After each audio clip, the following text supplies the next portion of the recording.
Penyelenggaraan debat keempat Pemilu Presiden Pilpres 2024 oleh Komisi Pemilihan Umum akan digelar pada Minggu 21 Januari 2024. Debat keempat Pilpres ini akan kembali mempertemukan para calon wakil presiden Cawapres, di mana ketiga Cawapres yaitu Cawapres nomor urut 1 Muhaimin Iskandar, Cawapres nomor urut 2 Gibran Rakabuming Raka, dan Cawapres nomor urut 3 Mahfud MD akan kembali tampil dan beradu gagasan. Sejumlah tema besar akan diangkat pada debat keempat, yaitu tema mengenai pembangunan berkelanjutan, sumber daya alam, lingkungan hidup, energi, pajak karbon, pangan, agraria, masyarakat adat dan desa. Tema-tema substansial mengenai sumber daya alam dan lingkungan hidup menjadi tema yang banyak menyita perhatian publik. Diharapkan para kandidat Cawapres bisa memberikan gambaran mengenai visi dan misi yang lebih jelas di debat keempat.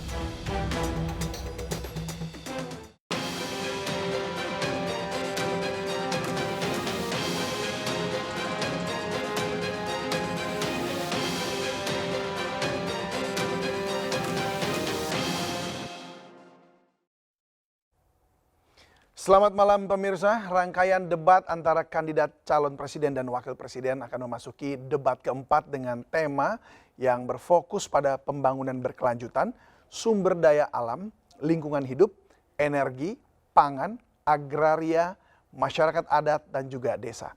Isu-isu yang diangkat tentu erat kaitannya mengenai permasalahan bangsa dan bagaimana para kandidat cawapres bersiap dengan tema-tema tersebut. Dan bagaimana persiapan salah satu cawapres dari nomor urut 03, yaitu Pak Mahfud MD, yang berlatar belakang hukum. Apakah tema ini akan menjadi tema yang menguntungkan?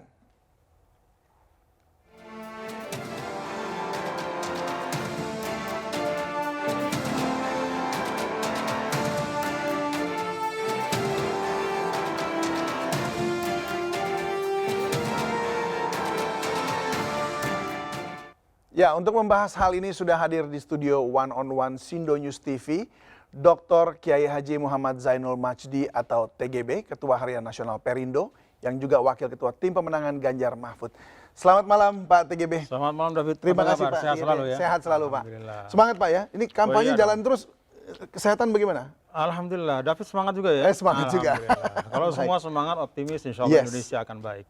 Amin, amin itu kalau. Nah, Pak TGB, tapi kalau kita berbalik ke tanggal 7 kemarin pada debat capres yang kedua ya, dan debat yang ketiga itu. Nah, itu kalau kita lihat kan Mas Ganjar pada saat itu ya, kelihatannya tampil memukau, artinya dia dengan persiapan yang baik, lalu kemudian menjadi seperti kayak menguasai semua materi yang yang diajukan ya, seperti pertahanan, seperti itu. Walaupun beliau bukan di berlatar belakang pertahanan. Nah, ini bagaimana Anda melihat dan komentar Anda dulu, tanggapan mengenai hal ini? Iya, jadi alhamdulillah memang pada malam hari itu ya kalau kita saksikan ya, Mas David dan juga para pemirsa dimanapun bisa melihat ya bahwa yang pertama Mas Ganjar itu menyampaikan segala sesuatu proporsional. Jadi biasanya seringkali ketika seorang menyampaikan dalam kontestasi politik itu dia bicara tentang yang akan dia lakukan saja. Jadi bicaranya visi dan misi saja. Nah, Mas Ganjar malam itu bisa menyeimbangkan antara visi misi dan rekam jejak. Artinya apa yang sudah beliau lakukan. Termasuk ada satu yang menarik ya, ketika bicara tentang pertahanan itu beliau menyentil, bukan menyentil tapi menyentuh tentang peran Forkopimda di daerah. Jadi Forkopimda itu kan kita tahu kalau gubernur itu ada yang membantu ya. Ada Pangdam, ada Kapolda, dan ada Kajati dan yang lain-lain. Itu juga mereka bisa bersama-sama membangun kondusivitas daerah. Dan yang bisa ngomong tentang itu ya memang orang yang sudah berpengalaman, punya pengetahuan, pengalaman untuk mengoperasionalkan itu sebagai kepala daerah gitu. Nah, sehingga memang pada malam hari itu menurut saya ketika yang lain lebih banyak bicara tentang nanti saya akan begini, saya akan begini. Nah, Mas Ganjar itu saya akan begini, tetapi saya sudah melakukan ini juga sebagai basis ya untuk nanti bagaimana mengembangkan pertahanan kita yang lebih solid. Jadi menurut saya itu yang menarik, beliau sangat proporsional pada malam itu. Dan penuh dengan data gitu ya. Iya, di-backup dan dengan yang data yang kedua lengkap. substansinya memang masuk. Iya, iya. Jadi Mas Ganjar walaupun tidak punya latar belakang teknis ya sebagai ahli pertahanan, tapi beliau mampu menguraikan ya, beberapa masalah yang menjadi concern publik. Iya, iya. Kesejahteraan para prajurit, kemudian juga tentang rentannya pertahanan cyber kita. Iya. Dan pada saat itu beliau menyampaikan bahwa beliau berpijak dari sumber daya yang ada. Jadi kalau ada misalnya sebagian yang memilih nanti saya akan bikin lembaga ini, lembaga itu. Kalau beliau enggak, malam hari itu bicara tentang lembaga-lembaga yang ada ini harus dioptimalkan, diperbesar kapasitasnya. Jadi menurut saya memang itu menunjukkan beliau memang well informed dan sangat mengerti tentang isu-isu pertahanan. Ya, ya, itu menjadi keunggulan beliau dan kita lihat dari respon netizen Ya, juga pada ya. kemarin itu ya, dari polling-polling ternyata. Setiap penyampaian mesti ada emosi di situ ya. Iya, iya, iya. Dalam makna yang positif. Ya. Dan Mas Ganjar bisa menyampaikan itu. Ya. Tapi bukan lose control, ya, tidak lepas emosi enggak. Jadi kelihatan concern beliau, semangat beliau, tapi terukur.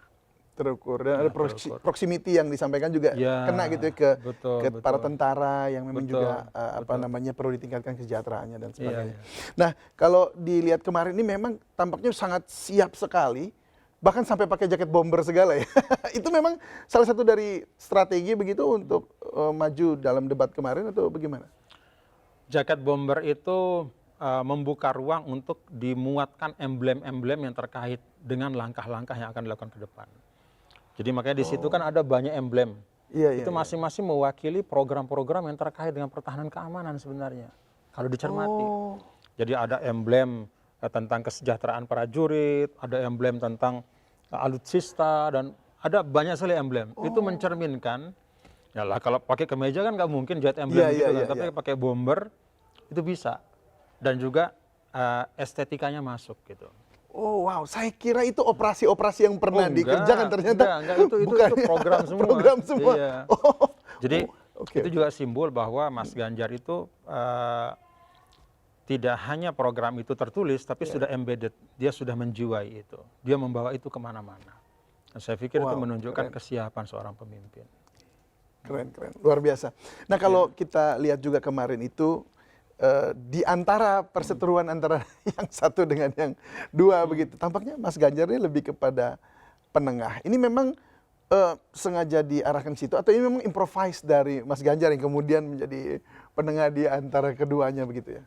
Menurut saya memang karakter Mas Ganjar itu karakter yang mengayomi.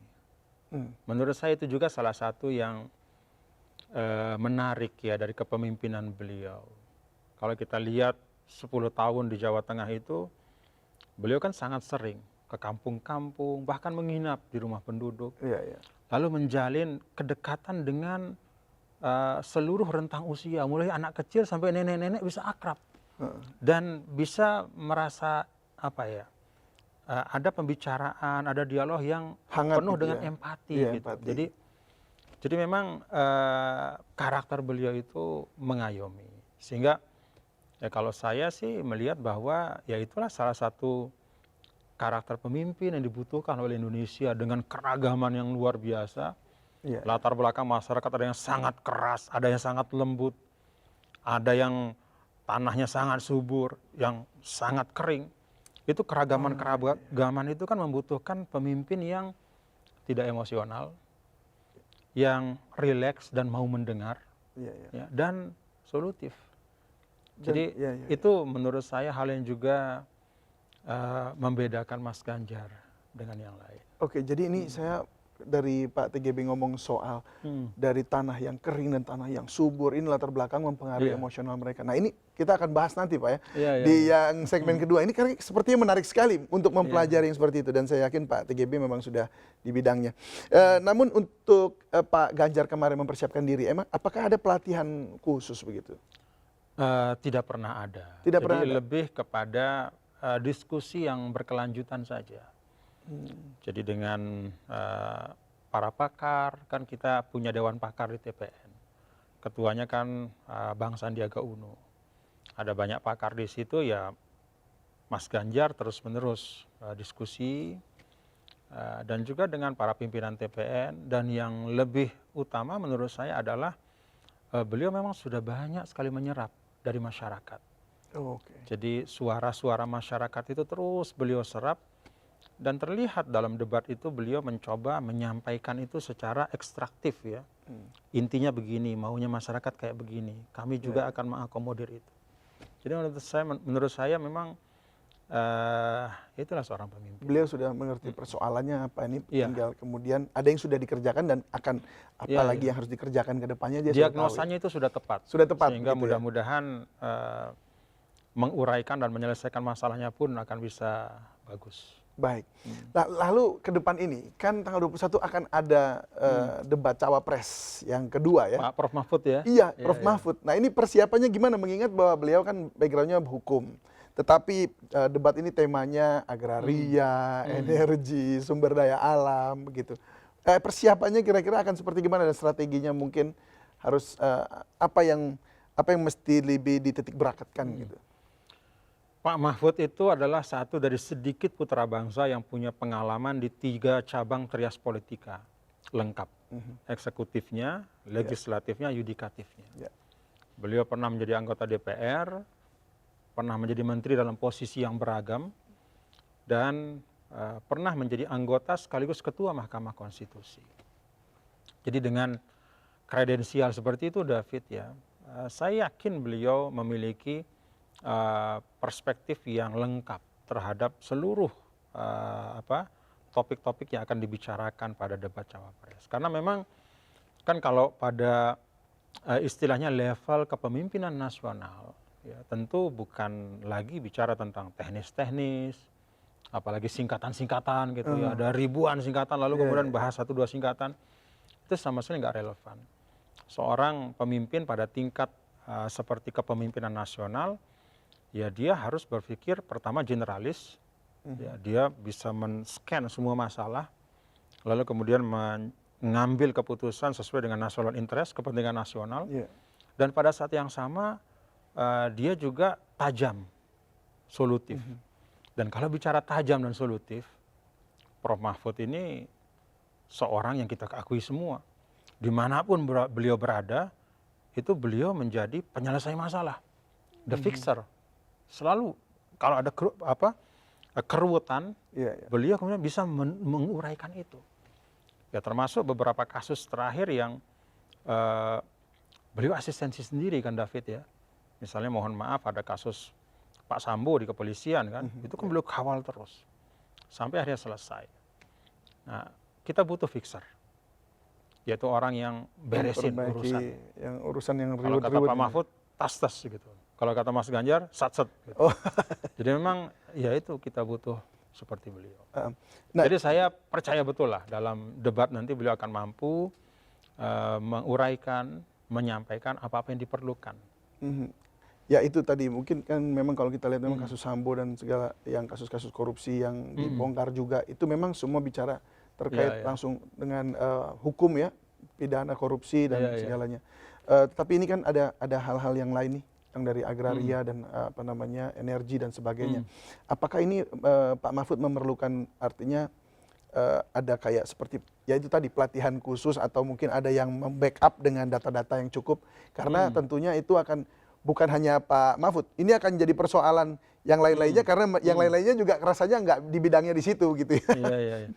Iya memang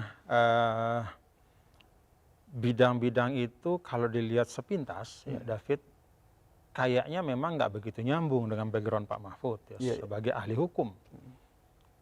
Tapi kalau kita lihat dari perspektif yang lebih luas, kan policy tentang energi, policy tentang lingkungan, pembangunan berkelanjutan, itu kan seringkali policy-nya bagus, undang-undangnya keren, tapi implementasinya nggak jalan. Kenapa?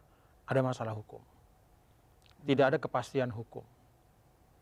Para pengusaha misalnya sering sekali misalnya mengeluhkan, kok susah benar dapat kepastian hukum. Nggak pernah selesai.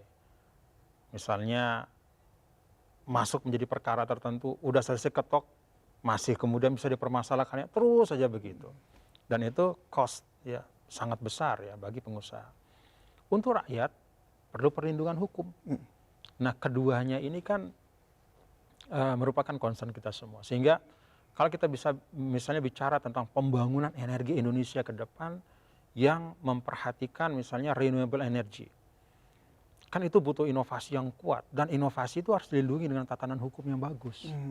Sehingga jangan sampai para inovator itu kemudian tidak mendapatkan perlindungan hukum. Akhirnya inovasi akan sulit. Jadi kalau bisa dibilang bahwa memang persoalan sekarang yang ada di Indonesia ini adalah hukum yang melindungi ini justru, hukum yang seharusnya melindungi ini belum memberikan kepastian gitu ya kepada masih para ada pengusaha. kurangnya kepastian hukum ya, bagi entah itu pengusaha, investor dan seterusnya, dan juga perlindungan hukum kepada rakyat. Nah, jadi aspek-aspek yang kita bicarakan ya, termasuk nanti akan diperdebatkan itu kan aspek-aspek yang memang cepat lambatnya berkembang di Indonesia itu sangat bergantung pada kepastian hukum. Sangat bergantung kepada bagaimana law enforcement kita, bagaimana indeks hukum kita di mata internasional. Kalau misalnya orang melihat wah di Indonesia itu hangki-pangki semua, nggak ada yang jelas, kayak kita masuk ke hutan rimba, nggak ada yang berani investasi. Padahal kalau kita bicara tentang energi terbarukan itu butuh inovasi besar dan investasi besar. Jadi kita harus mengatakan kepada siapapun bahwa kami negara yang punya kepastian hukum dan investasi Anda dijamin oleh negara. Dan kami punya pemimpin yang komit untuk menjaga itu semua, tatanan hukum itu. Dan latar belakangnya menunjukkan dia komit. Insya Allah orang akan lebih nyaman. Itu justru yang memang dicari oleh investor. Di situ kekuatannya Pak Mahfud. Betul sekali. Jadi soal hukumnya, semua 3 pasang ini putra-putra bangsa terbaik, David ya. Semua tanpa kecuali. Kalau udah bisa jadi capres cawapres itu udah luar biasa. Tapi negara kita butuh certain leadership, yaitu satu bentuk kepemimpinan tertentu yang dibutuhkan oleh Indonesia supaya dia bisa maju ke depan. Indonesia emas kayak istilahnya, atau 2045 2045 atau Indonesia yang menjadi satu dari 5 kekuatan ekonomi terbesar di dunia, atau Indonesia yang lepas dari middle income trap menjadi negara dengan pendapatan tinggi. Itu semua membutuhkan certain leadership, satu bentuk karakter kepemimpinan yang memang spesifik. Apa itu? Komitmen penegakan hukum. Dan itu ada pada Pak Mahfud dan tidak ada pada calon yang lain. Ya, calon yang lain punya banyak kelebihan tapi he is the man, gitu kira-kira. Nih Pak Mahfud yang the man on the right place ya. Oke, baik. Baik Pak TGB, nanti kita juga akan bicara-bicara lagi soal agraria pangannya segala macam ini tadi ya, energi dan juga tentang isu lingkungan hidupnya. Tapi kita akan jeda dulu sejenak dan pemirsa One on One akan kembali usai jeda berikut ini. Tetaplah bersama kami.